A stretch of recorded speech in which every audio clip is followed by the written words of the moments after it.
Guys, welcome back to my YouTube channel. कैसे हैं आप सभी? Hope so you all are doing great. तो हमने पिछली वीडियो में मनी लॉन्ड्रिंग एक्ट शुरू किया था। सेक्शन 10 तक हमने उस एक्ट को कवर किया था। होप आपको वो एक्ट सेक्शन 10 तक क्लियर होगा। उसके आगे का पार्ट हम आज की वीडियो में देखेंगे। तो वीडियो शुरू करने से पहले वीडियो को लाइक एंड शेयर कीजिएगा, और अगर चैनल पे नए हैं तो प्लीज चैनल को सब्सक्राइब कीजिएगा and do like share and comment. तो चलिए गाइस शुरू करते हैं। 10 तक हमने कवर किया था उस दिन सेक्शन। अब हम नेक्स्ट कवर करेंगे सेक्शन 11। हमने एडजुडिकेटिंग अथॉरिटी के बारे में पढ़ा था कि एक अथॉरिटी है जो सेंट्रल गवर्नमेंट अपॉइंट करती है।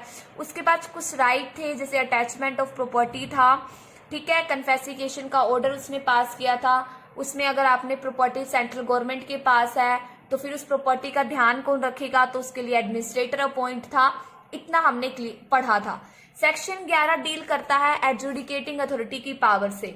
मैंने पिछले वीडियो में भी बताया था कि एडजुडिकेटिंग अथॉरिटी किसी भी लॉ से बाइंड नहीं है। वो अपने प्रोसीजर खुद रेगुलेट करती है, खुद के ओन रूल से, ठीक है। लेकिन फिर भी इसके पास वो सभी पावर हैं जो एक सिविल कोर्ट में वेस्टेड होती हैं, सिविल कोर्ट के पास जो एक सिविल कोर्ट के पास होती है।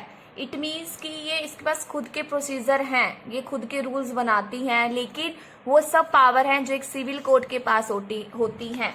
हमने पिछले जो एक्ट पढ़े, like SEBI act and right to information act, उसमें भी अथॉरिटीज के पास सिविल कोर्ट की तरह पावर थी। तो वो जो पावर्स थी वो सेम ही होती हैं जो सिविल कोर्ट के अंडर मिलती हैं। लाइक आप किसी पर्सन को अटेंडेंस के लिए बुला सकते हो, किसी डॉक्यूमेंट को मंगा सकते हो, अगर किसी का कोई खर्चा हुआ है उसे कमीशन दे सकते हो, ठीक है, ओथ की एग्जामिन कर सकते हो। तो जो बेसिकली सिविल कोर्ट की पावर है वो सेम ही होती हैं अथॉरिटीज को जो मिलती हैं। तो इसमें भी वही बात है। आगे हम थोड़ा सा इसको डिफाइन करेंगे। फिलहाल इतना ही कि वो सब भी हैं जो सिविल कोर्ट के पास पावर है। उसके बाद 11 का ही सब सेक्शन ए डील करता है verification of identity by reporting entity. सबसे पहले तो रिपोर्टिंग एंटिटी क्या है?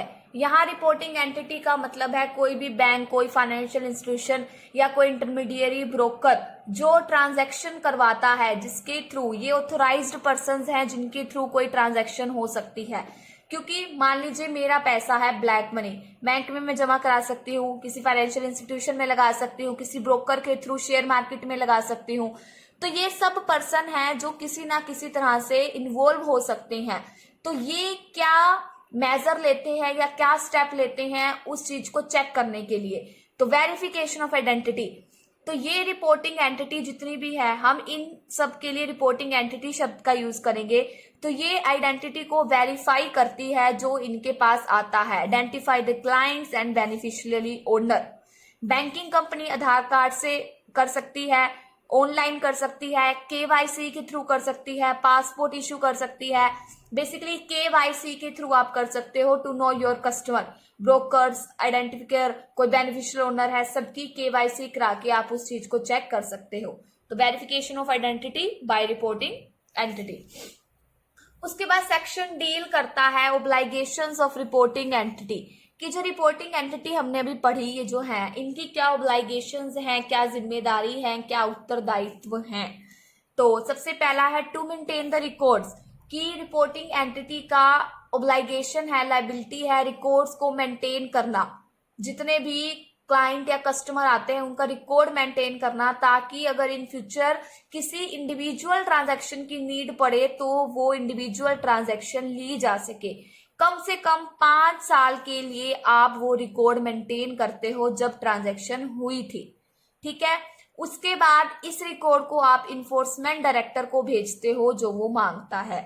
तो फर्स्ट है to maintain the record until the 5 years and then send this information to enforcement directorate। जो इंफॉर्मेशन आप भेजोगे डायरेक्टर को वो कॉन्फिडेंशियल होनी चाहिए, उसमें आपको किसी को इन्वॉल्व नहीं करना है।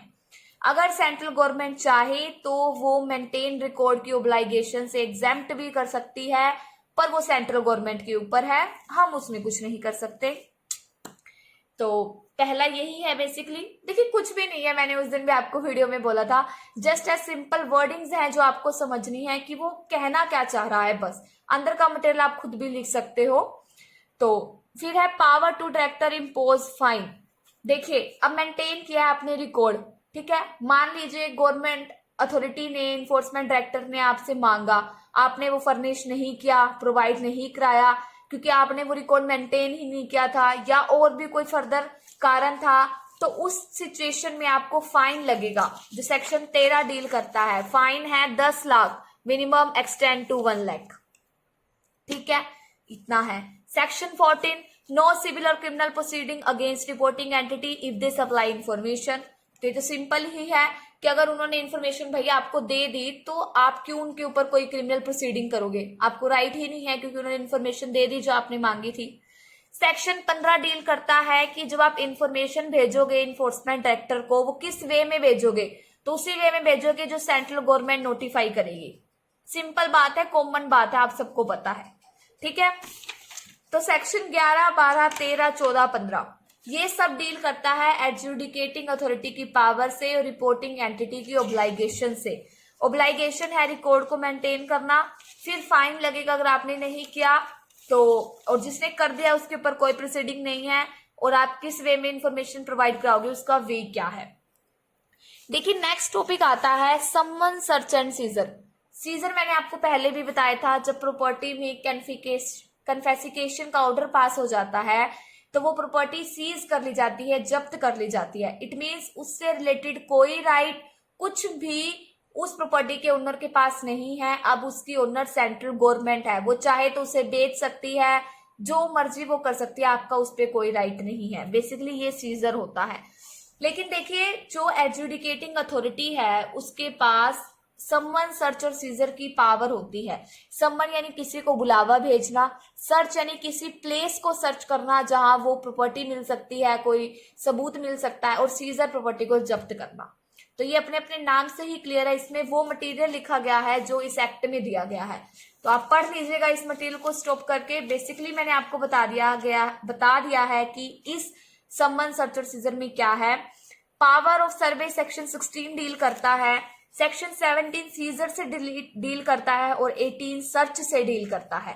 सर्वे का मतलब है कि आप किसी भी, अगर आपको लगता है कि आप के पास रीजन है कि कोई person offence of money laundering में इन्वॉल्व है और वो किसी जगह पे है, तो आप उस जगह पर बिना किसी परमिशन के एंटर कर सकते हो और रिकॉर्ड्स जो उसके पास है उसे इंस्पेक्ट कर सकते हो।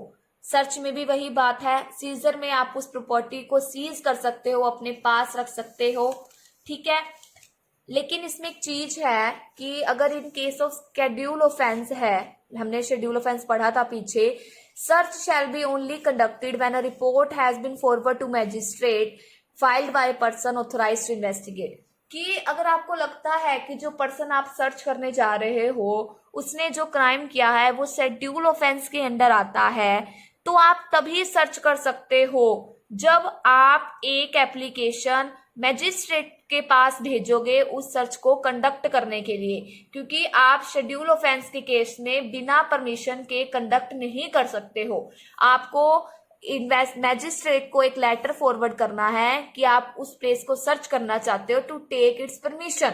अगर आपको परमिशन मिलती है तो आप उस प्लेस को सर्च कर सकते हो, प्रॉपर्टी को सीज कर सकते हो, सम्मन दे सकते हो, एक्सेट्रा एंड एक्सेट्रा, ठीक है। सेक्शन 17, 18 इसी से डील करता है। सेक्शन 19 बोलता है पावर टू अरेस्ट, कि अगर आपने सर्च के दौरान किसी पर्सन को अरेस्ट किया है, गिल्ट है उसका, तो आपने किस बेस पे उसे अरेस्ट किया है वो आपको विद इंफॉर्मेशन एजुकेटिंग अथॉरिटी को प्रोवाइड करानी है। Arrest person and inform the grounds immediately to adjudicating authority, और अरेस्ट करने के बाद 24 घंटे के अंदर अंदर आपको उस पर्सन को मैजिस्ट्रेट के सामने पेश करना है। पावर टू अरेस्ट यही है जो नॉर्मल और कॉमन बात होती है, इसमें वही है। सेक्शन 20 और सेक्शन 21 बोलता है retention of property and retention of record, कि आपने जिस प्रॉपर्टी को सर्च किया है, इंक्वायरी की है, उस प्रॉपर्टी को रिटेन कर सकते हो, उस रिकॉर्ड को रिटेन कर सकते हो। कब तक? पीरियड ऑफ मैक्सिमम 180 डेज, ज्यादा 180 दिन तक कर सकते हो। उसके बाद वो प्रॉपर्टी आपको लौटानी होती है उसी ओनर को जिससे आपने ली थी, ठीक है। लेकिन अगर कन्फेसिकेशन का ऑर्डर पास कर दिया गया है तो वो सब प्रॉपर्टी सेंट्रल गवर्नमेंट के पास जाएगी, और अगर सेंट्रल गवर्नमेंट चाहे तो रिलीज कर सकती है, वैसे करती नहीं है सेंट्रल गवर्नमेंट रिलीज। ओके।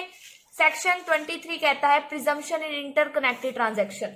इसमें कहा गया है कि अगर आपने मनी लॉन्ड्रिंग में कोई ऐसी ट्रांजैक्शंस की हैं जिसमें दो ट्रांजैक्शन है जो आपस में रिलेटेड है, यानी दोनों मनी लॉन्ड्रिंग में है और दोनों ही आपने की है, और एक ट्रांजैक्शन प्रूव कर दी गई है कि वो मनी लॉन्ड्रिंग से रिलेटेड है, इन्वॉल्व है, तो जो आपकी दूसरी ट्रांजैक्शन है वो ऑटोमेटिकली मनी लॉन्ड्रिंग से रिलेटेड मानी जाएगी। यानी आप एक पर्सन हो, आपने मनी लॉन्ड्रिंग की है जिसमें 2 या 3 एक्टिविटीज इंक्लूड है। अगर एक एक्टिविटी मनी लॉन्ड्रिंग में इन्वॉल्व साबित हो जाती है तो आपकी बाकी एक्टिविटीज भी ऑटोमेटिकली मनी लॉन्ड्रिंग में इन्वॉल्व मानी जाएगी, ठीक है। तो बेसिकली सेक्शन 23 और सेक्शन 23, सेक्शन 24, 25 यहां तक बेसिकली एडजुडिकेटिंग अथॉरिटी क्या कर सकती है क्या नहीं कर सकती उसके बारे में बताया गया है। जिसमें हमने पढ़ा उसे अरेस्ट का है, सम्मन सर्च का है, और अरेस्ट का है, फाइन का है, नो क्रिमिनल प्रोसीडिंग्स वगैरह का है, बर्डन ऑफ प्रूफ है। ये जो छोटी मोटी बातें थी जो पढ़नी एक्ट के अंदर जरूरी थी वो हमने पढ़ी। अब बेसिकली देखिए जो मनी लॉन्ड्रिंग एक्ट है, मान लीजिए कि आप किसी के रीजन से या किसी के ऑर्डर से सहमत नहीं है, डायरेक्टर ने कोई ऑर्डर दिया है तो पर्सन उससे सहमत नहीं है, या किसी अथॉरिटी ने डायरेक्टर को कोई ऑर्डर दिया है और डायरेक्टर उससे सहमत नहीं है, तो उस केस में आप कहाँ जाओगे, क्या है आपके पास? तो उस केस में जैसे हर एक्ट में बना होता है क्राइम को जज करने के लिए, उसे डील करने के लिए, उसी तरह इसमें भी बना हुआ है। शुरू होता है डायरेक्टर से जो हमने शुरू में कवर किया है, उसके बाद आती है एडजुडिकेटिंग अथॉरिटी, उसके बाद जो हमने कवर किया था। अब आएगी अपील है ट्रिब्यूनल पहली, उसके बाद एडजुडिकेटिंग अथॉरिटी, देन अपील है ट्रिब्यूनल। इससे भी सेटिस्फाई नहीं हो तो high court and then special court. Special court का डिसीजन एंड होता है, इससे ऊपर कोई नहीं है मनी लॉन्ड्रिंग एक्ट में। तो बेसिकली डायरेक्टरेट हमने पढ़ा, इनके पास क्या है, क्या पावर है। एडजुडिकेटिंग अथॉरिटी हमने पढ़ा क्या कर सकती है क्या नहीं कर सकती। अगर कोई पर्सन एडजुडिकेटिंग अथॉरिटी के डिसीजन से सहमत नहीं है या कोई डायरेक्टर एडजुडिकेटिंग अथॉरिटी के डिसीजन से सहमत नहीं है तो वो कहाँ जाएगा, अपीलेट ट्रिब्यूनल के पास जाएगा, ठीक है। तो अपीलेट ट्रिब्यूनल के बारे में हम नेक्स्ट की वीडियो में डिस्कस करेंगे। फिलहाल की वीडियो में सिर्फ इतना ही, जो बेसिक एक्ट नॉलेज थी सेक्शन 25 तक जो इंपॉर्टेंट थी एक्ट के अंदर वो हमने कवर की। नेक्स्ट की वीडियो में हम अपीलेट ट्रिब्यूनल को स्टार्ट करेंगे कि बेसिकली ये ट्रिब्यूनल क्या है। तो आज के लिए बस वीडियो में इतना ही। तो अगर वीडियो पसंद आई हो तो लाइक शेयर एंड कमेंट कीजिएगा, और इसे जितना हो सके शेयर कीजिएगा, अपना प्यार दिखाइएगा कमेंट्स एंड लाइक्स के थ्रू। तो thank you guys for watching my video. आज के लिए बस इतना ही। Stay tune to my YouTube channel guys, and all the best for your exams. अगर आपके आने वाले हैं तो, नहीं आने वाले तो फ्यूचर में के लिए ऑल द बेस्ट। तो चलिए guys, thank you, bye bye.